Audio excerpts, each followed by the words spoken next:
How to remove a prompt from ChatGPT.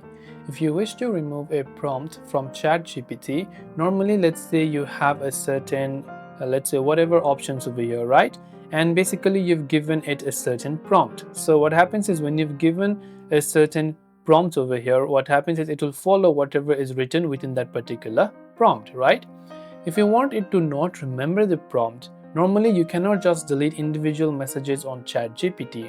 But what you can do is you could tap the three dots from the top right hand side and select the option called delete right here to delete this entire conversation, which will erase its memory, and you can simply create a new conversation.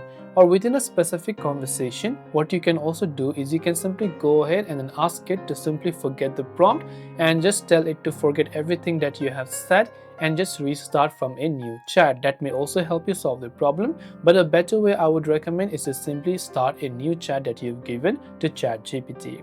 So I hope this video helped you as to how you can remove a prompt from ChatGPT. If you have got any further questions, feel free to leave them down below. Thanks for watching and see you in the next video.